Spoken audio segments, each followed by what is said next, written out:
wabarakatuh. Perkenalkan, nama saya Fani Fitri Novianti. Saya Fajro Prawansyah. Saya Gilang Maulana. Saya Jihan Jahra Kusdinar. Saya Rizky Maulana. Saya Yulia Lisbawati. Saya Nur Muhammad Reza. Vanessa Idrisa Putri. Saya Haris Muhammad Tauhid. Dari kelas 12 IPA 3, saya perwakilan dari kelompok 4. Pertama-tama, marilah kita panjatkan puji syukur kehadirat Allah Subhanahu wa Ta'ala yang telah memberikan kita nikmat, karena berkat rahmatnya kita bisa diberi kesempatan untuk menyelesaikan tugas sejarah kebudayaan Islam dari Bapak Asep Komarudin, yaitu membuat biografi Wali Songo. Tak lupa kepada teman-teman semuanya yang telah bekerja sama dalam membuat tugas ini dan dapat diselesaikan dengan baik. Baiklah, langsung saja kita ke materi pertama, yaitu Sunan Gresik yang akan disampaikan oleh saya sendiri. Sunan Gresik. Nama asli Sunan Gresik adalah Maulana Malik Ibrahim atau Magdum Ibrahim Asmarkandi. Beliau diperkirakan lahir di Samarkand, Asia Tengah pada paruh awal abad ke-14. Bada Tengah Jawa Persimeisme menyebutnya Asmarkandi. Mengikuti pengucapan lidah Jawa terhadap Asmarkandi, Maulana Malik Ibrahim kadang juga disebut Syekh Maghribi. Sebagian rakyat bahkan menyebutnya sebagai kakek bantal. Ia bersaudara dengan Maulana Ishaq, ulama terkenal di Samudra Pasai, sekaligus ayah dari Sunan Giri Raden Paku. Ibrahim dan Ishaq adalah anak dari seorang ulama Persia bernama Maulana Jumadil Kubro yang menetap di Samarkand. Maulana Jumadil Kubro diyakini sebagai keturunan ke-10 dari Sayyidina Husain, cucu Nabi Muhammad SAW. Sunan Gresik masih menuai perdebatan. Beberapa sumber mengatakan Sunan Gresik adalah keturunan Arab, sedangkan beberapa sumber lainnya mengatakan Sunan Gresik diyakini berasal dari Uzbekistan, Asia Tengah yang lahir sekitar pertengahan abad ke-14. Maulana Malik Ibrahim pernah bermukim di Champa, sekarang Kamboja, selama 13 tahun. Sejak tahun 1379 ia bahkan menikahi putri raja dan memberinya 2 putra. Mereka adalah Raden Rahmat, dikenal dengan Sunan Ampel, dan Said Ali Murtada alias Raden Santri. Merasa cukup menjalankan misi dakwah di negeri itu, tahun 1392 Masehi, Maulana Malik Ibrahim hijrah ke Pulau Jawa meninggalkan keluarganya. Sunan Gresik menginjakan kaki pertama kali di desa Sembalo, saat ini berada di daerah Leran, Kecamatan Manyar, Gresik, tepatnya 9 km ke arah utara kota Gresik. Kedatangan Sunan Gresik ke Jawa tercatat dalam Abad Gresik I. Ia datang pada abad ke-14 bersama saudaranya Maulana Mahpur dan tetuanya Said Yusuf Maghribi beserta 40 pengiring. Dalam catatan disebutkan Maulana Malik Ibrahim berlayar ke Jawa untuk menyebarkan agama sambil berdagang. Ia berlabuh di Gerwarasi atau saat ini dikenal dengan Gresik pada tahun 1371 Masehi. Kedatangan mereka disambut oleh Raja Majapahit, namun Raja Majapahit enggan memeluk agama Islam. Sunan Gresik kemudian berbaur bersama masyarakat. Aktivitas pertama yang dilakukannya ketika itu adalah berdagang dengan cara membuka warung. Warung itu menyediakan kebutuhan pokok dengan harga murah. Selain itu, secara khusus Malik Ibrahim juga menyediakan diri untuk mengobati masyarakat secara gratis. Sebagai tabib, kabarnya ia pernah diundang untuk mengobati istri raja yang berasal dari Champa. Besar kemungkinan permaisuri tersebut masih kerabat istrinya. Maulana Malik Ibrahim juga mengajarkan cara-cara baru bercocok tanam. Ia merangkul masyarakat kasta bawah yang disisihkan dalam Hindu. Maka sempurnalah misi pertamanya, yaitu mencari tempat di hati masyarakat sekitar yang ketika itu tengah dilanda krisis ekonomi dan perang saudara. Hingga pada suatu ketika keberhasilannya dakwahnya diketahui oleh Raja Majapahit. Akhirnya ia diangkat sebagai San Badar di Gresik dan diperbolehkan menyebarkan agama Islam secara meluas. Sunan Gresik merupakan pelopor dakwah dari pesantren. Tak sedikit yang menjulukinya sebagai bapak pesantren di Jawa. Ia mendirikan masjid pertama kali di desa Pensucinan Manyar. Masjid itulah yang kemudian dijadikan sarana dakwahnya. Hingga saat ini, Masjid Pensucinan diyakini sebagai masjid tertua di Pulau Jawa. Selesai membangun dan menetap pondokan tempat belajar agama di Leran tahun 1419 Masehi, Maulana Malik Ibrahim wafat. Makamnya kini terdapat di Kampung Gapura, Gresik, Jawa Timur. Itu tadi kisah Sunan Gresik sebagai wali pertama yang menyebarkan agama Islam di Jawa. Dakwahnya yang dekat dengan masyarakat membuatnya diterima dengan baik dan berkembang dengan cepat. Nama asli Sunan Ampel adalah Raden Rahmat Ali Rahmatullah, salah satu dari 9 wali songo yang merupakan keturunan bangsawan dari Kamboja, tiba di tanah Jawa untuk menyebarkan Islam dari Jepara hingga ke Tuban. Dalam berbagai karya sejarah, Sunan Ampel lahir di Kamboja pada tahun 1401 Masehi. Sunan Ampel putra dari Syekh Maulana Ibrahim As-Samarqandi yang merupakan ulama dari Uzbekistan yang mendapatkan amanah untuk berdakwah. Marqandi yang merupakan ulama dari Uzbekistan yang mendapatkan amanah untuk berdakwah di Kamboja. Jika ayah Sunan Ampel merupakan ulama dari Uzbekistan, ibundanya merupakan bangsawan kerajaan Champa, tepatnya putri kedua Raja Champa. Secara sederhana, kita bisa menarik kesimpulan bahwa Sunan Ampel berasal dari luar Indonesia, tempatnya berasal dari Kamboja, tanah Jawa. Dipilih sebagai tempat ia untuk berdakwah, dan selama berdakwah Sunan mendapatkan dukungan dari Raja Majapahit. Dalam beberapa riwayat, Sunan Ampel pernah mendapatkan hadiah tanah di daerah Ampel Denta, Surabaya, yang merupakan hadiah dari Raja Majapahit. Dari tanah tersebut, Sunan membangun pesantren sebagai pusat pengembangan dan pengajaran agama Islam. Dakwah pada masa itu harus menggunakan cara yang unik, karena tujuan utamanya yaitu mendapatkan perhatian terlebih dahulu. Setelah perhatian didapatkan, selanjutnya adalah menjelaskan tentang agama Islam dan lalu memulai berdakwah. Sunan Ampel dicatat dalam sejarah memiliki cara yang unik dalam berdakwah. Ia menggunakan kerajinan tangan berupa kipas yang terbuat dari akar tumbuhan dan anyaman rotan. Kemudian Sunan menyampaikan bahwa kipas tersebut bukan sembarangan kipas, melainkan kipas yang dapat menyembuhkan sakit demam dan batuk. Masyarakat pun banyak yang tertarik. Sunan akan memberikan melainkan kipas yang dapat menyembuhkan sakit demam dan batuk. Masyarakat pun banyak yang tertarik. Sunan akan memberikan kipas secara cuma-cuma dengan satu syarat, yaitu membaca kalimat syahadat secara otomatis. Banyak masyarakat yang masuk Islam dan Sunan pun mulai menyampaikan dakwahnya. Ajaran Muhlimo.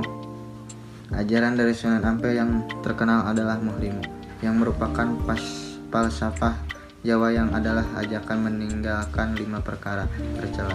Muhlimo ini juga yang menjadi dasar dan pondasi yang diajarkan oleh Sunan kepada setiap santri. Ajaran Muhlimo yang dimaksud adalah moh main atau tidak berjudi, moh ngombe atau tidak minum minuman keras, moh maling atau tidak mencuri, moh madat atau tidak menggunakan narkotika atau candu, moh madoni atau tidak berzina. Setiap santri dan pengikut Sunan akan menjadikan Muhlimo sebagai dasar untuk berperilaku, karena masih kental dengan ajaran Hindu dan Buddha dengan berbagai adat dan tradisinya yang bertentangan dengan Islam. Pendekatan budaya sebagai strategi dakwah merupakan cara yang tepat yang dipilih oleh Sunan saat itu.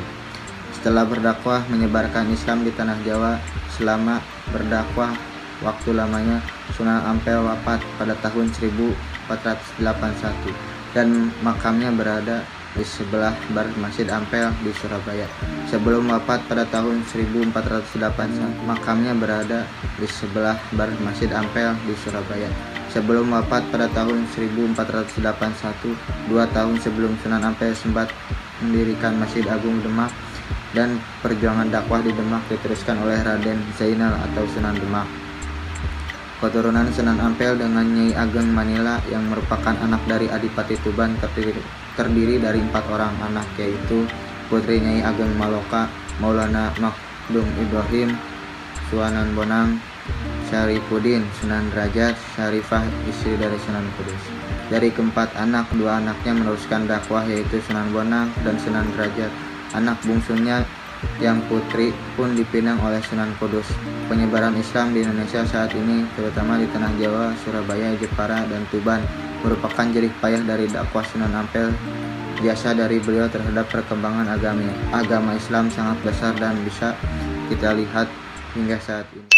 Nama kecil Sunan Giri adalah Raden Paku alias Muhammad Ainul Yakin.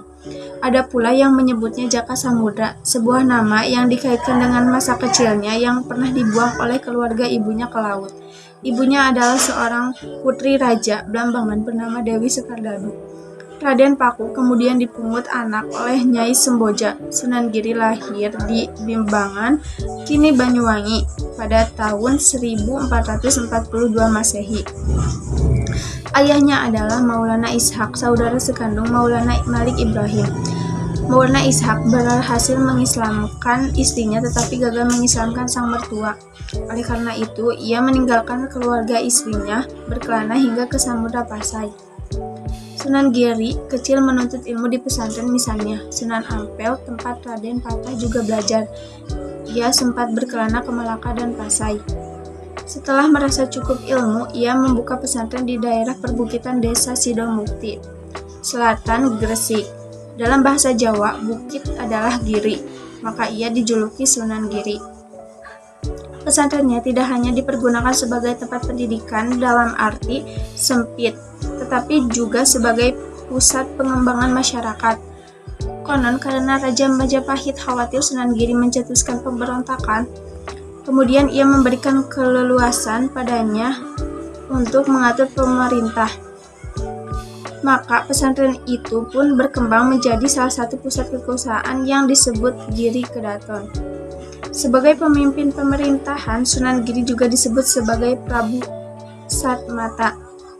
Giri Kedaton tumbuh menjadi pusat politik yang penting di Jawa pada waktu itu. Ketika Raden Patah melepaskan diri dari Majapahit, Sunan Giri malah bertindak sebagai penasihat dan panglima militer Kesultanan Demak. Hal tersebut tercatat dalam Babad Demak. Selanjutnya, Demak tak lepas dari pengaruh Sunan Giri. Ia diakui juga sebagai mukti, pemimpin tertinggi keagamaan setanah Jawa. Giri Kedaton bertahan hingga 200 tahun. Salah seorang penerusnya, Pangeran Singasari, dikenal sebagai tokoh panglima gigih menentang kolusi POC dan Amangkurat II pada abad ke-18. Sunan Bonang memiliki nama asli Syekh Maulana Makdum Ibrahim, putra Sunan Ampel dan Dewi Chandrawati yang sering disebut Nyai Ageng Manila. Jika dilihat dari silsilahnya, Sunan Bonang adalah cucu Maulana Malik Ibrahim atau Sunan Gresik. Sunan Bonang diperkirakan lahir pada tahun 1465 Masehi dari seorang putri adipati di Tuban. Ada yang mengatakan Dewi Chandrawati itu adalah putri Prabu Kertabumi. Dengan demikian, Raden Makdum adalah seorang pangeran Majapahit karena ibunya adalah putri Raja Majapahit dan ayahnya menantu Raja Majapahit. Sudah bukan rahasia bahwa latihan atau riadat para wali itu lebih berat daripada orang awam. Raden Makdum Ibrahim adalah calon wali yang besar, maka Sunan Ampel sejak dini mempersiapkan sebaik mungkin. Dalam berdakwah, Raden Makdum Ibrahim sering mempergunakan kesenian rakyat untuk menarik simpati mereka, yaitu berupa seperangkat gamelan yang disebut bonang. Bonang adalah sejenis kuningan yang ditonjolkan di bagian tengahnya. Bila bonang dipukul dengan kayu lunak, timbul suara merdu di telinga. Setelah rakyat berhasil direbut simpatinya, tinggal mengisikan saja ajaran agama Islam kepada mereka. Tembang-tembang yang diajarkan Raden Makdum Ibrahim adalah tembang yang berisikan ajaran agama Islam, sehingga tanpa terasa penduduk sudah mempelajari agama Islam dengan senang hati, bukan dengan paksaan. Oleh karena itu, beliau sering mempergunakan bonang dalam berdakwah, maka masyarakat memberinya gelar Sunan Bonang. Sunan Bonang juga menciptakan seni sastra yang disebut suluk. Hingga sekarang, karya sastra Sunan Bonang itu dianggap sebagai karya sastra yang sangat hebat, penuh keindahan dan makna kehidupan beragama. Suluk Sunan Bonang disimpan rapi di perpustakaan Universitas Leiden, Belanda. Suluk berasal dari bahasa Arab yaitu salakat tarika, yang artinya menempuh jalan atau tasawuf. Atau tarekat dan ilmunya sering disebut ilmu suluk. Ajaran yang biasanya disampaikan dengan sekar tembang disebut suluk. Sunan Kalijaga lahir sekitar tahun 1450 Masehi dari keluarga bangsawan Tuban, yakni ayahnya seorang bupati Tuban bernama Tumenggung Wilatikta dan ibunya bernama Dewi Nawangrum Adipati Tuban, keturunan dari tokoh pemberontak Majapahit Ronggolawe. Pada waktu itu ayahnya diperkirakan telah masuk Islam. Kala itu nama kecil Sunan Kalijaga adalah Raden Said. Berhubung beliau ini adalah keturunan bangsawan, maka masyarakat Jawa memiliki nama panggilan untuk beliau, di antaranya Lokajaya, Syekh Malaya, Pangeran Tuban, Kidalang Sigabrakti, dan Raden Abdurrahman. Masyarakat Cirebon berpendapat bahwa nama Sunan Kalijaga berasal dari dusun Kalijaga di Cirebon. Kala itu di Cirebon, Sunan Kalijaga pernah bersahabat erat dengan Sunan Gunung Jati. Adapun di kalangan masyarakat Jawa, nama Kalijaga dikaitkan dengan kesukaan wali itu untuk berendam di sungai atau kali, atau jaga dan kali. Namun, ada yang menyebut istilah Kalijaga berasal dari bahasa Arab, yaitu Kodli Jako, yang menunjuk statusnya sebagai penghulu suci kesultanan. Sementara pendapat lain yang didasarkan pada babat tanah Jawi mengungkapkan bahwa Sunan Kalijaga adalah orang Arab. Bahkan juga diruntun dari silsilah kakeknya, Sunan Kalijaga masih memiliki silsilah dengan Abbad bin Abdul Muthalib, paman Nabi Rasulullah SAW. Sunan Kalijaga sejak kecil sudah diperkenalkan akan agama Islam oleh guru agamanya. Tujuannya adalah supaya nilai-nilai dasar Islam dari Al-Quran dan hadis Rasulullah SAW dapat menjadi pedoman hidup beragama yang baik bagi beliau. Selain itu, sejak kecil beliau juga telah diajarkan untuk memiliki jiwa kepemimpinan, terutama dalam menyelesaikan suatu permasalahan. Terbukti, beliau selalu menjadi pemimpin atau pencetus ide-ide ketika tengah bermain dengan teman sebayanya. Namun, beliau tidak pernah merasa sombong dan tetap merasa rendah hati, sehingga disukai oleh teman-temannya. Dalam beberapa sumber menyebutkan bahwa masa muda Sunan Kalijaga kala itu menggunakan nama Said adalah seorang pencuri.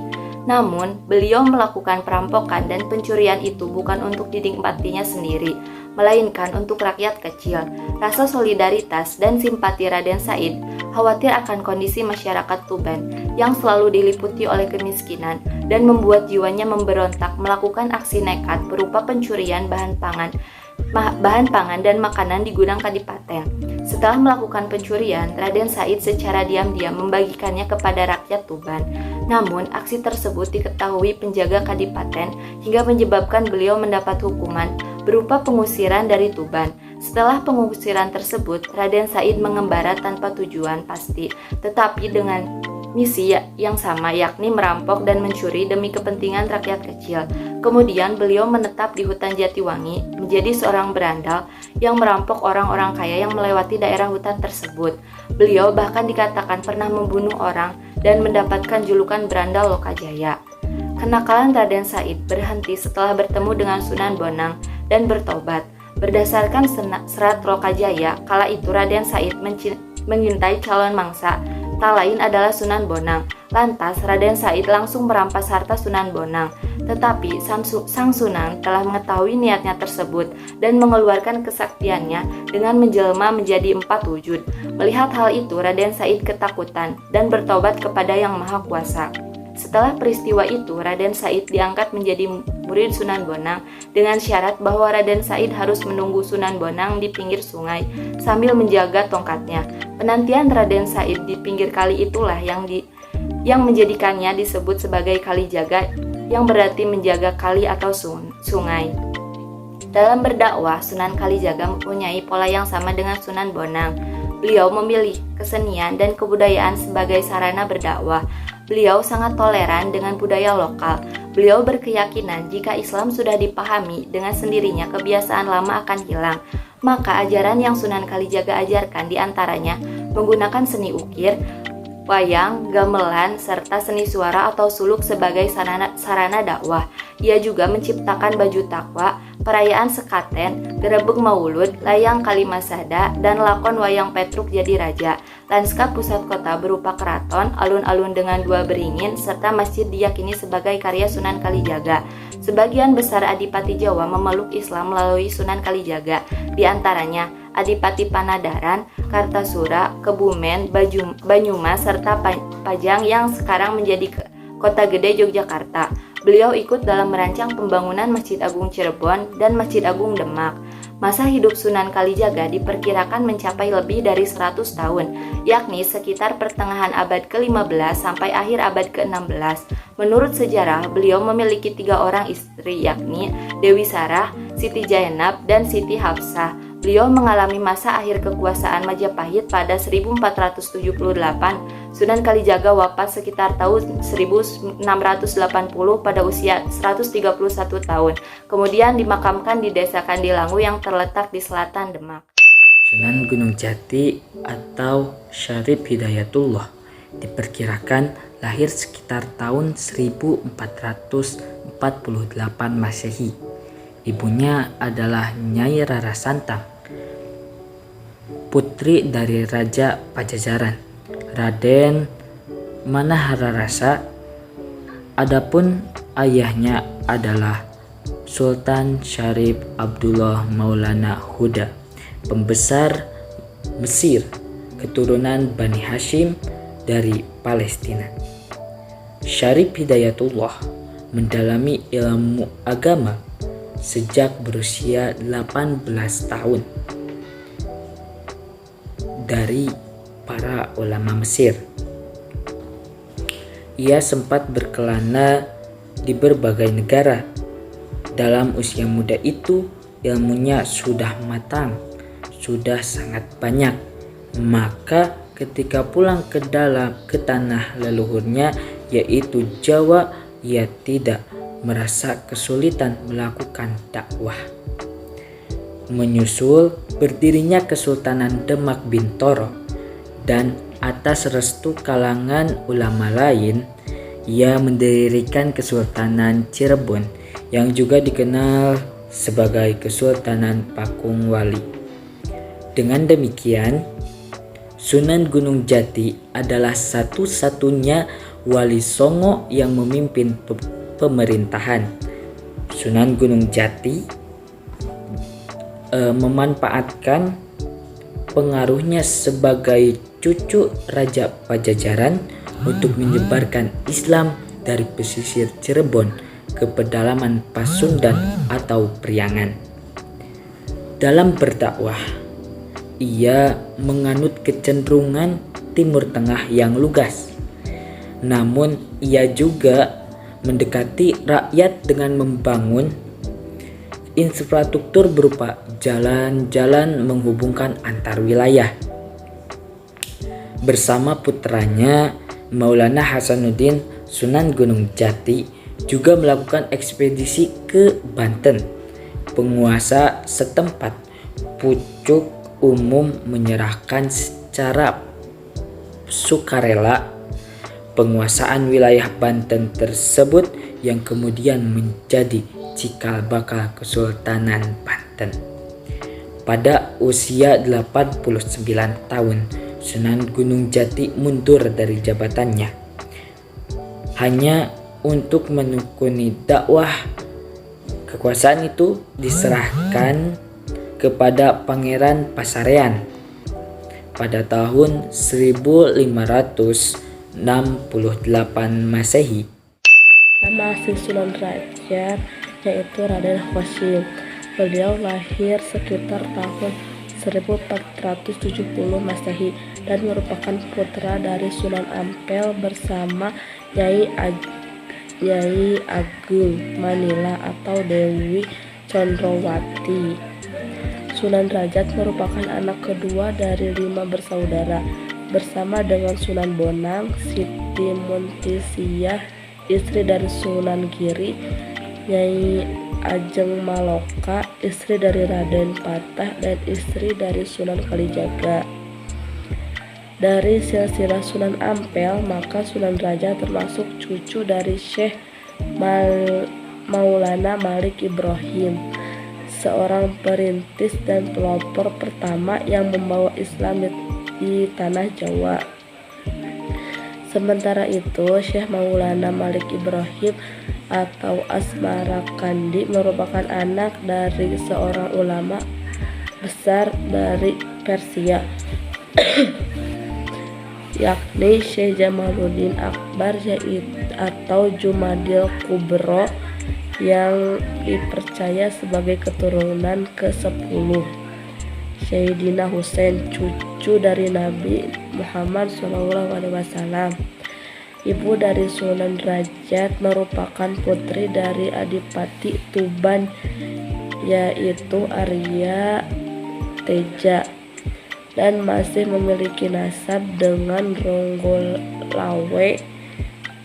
Ketika masih muda, Sunan Derajat sering dipanggil dengan nama Raden Syarifuddin. Selain itu, beliau juga memiliki gelar Sunan Mayang Madu yang diberikan oleh Sultan Demak pertama atau Raden Patah, dan masih banyak gelar lainnya seperti Sunan Muryapana, Maulana Hashim, dan Syekh Masekin. Sunan Derajat sama halnya Sunan Bonang. Sunan Derajat juga dibekali dengan ilmu agama oleh ayahnya secara teratur di Pondok Pesantren Ampel Denta, Surabaya.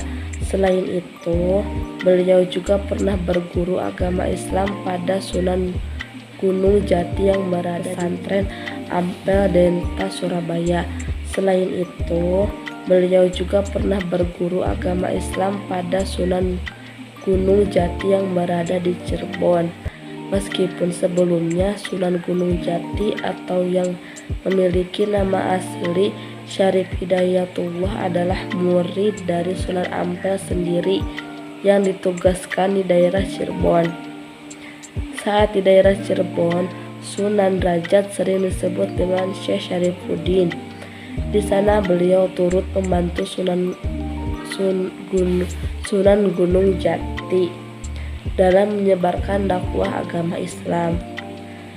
Beliau kemudian menikah dengan Dewi Sufiyah yang merupakan putri dari Sunan Jati dan dikaruniai anak bernama Pangeran Trenggana, Pangeran Sandi, dan Dewi Wuryan.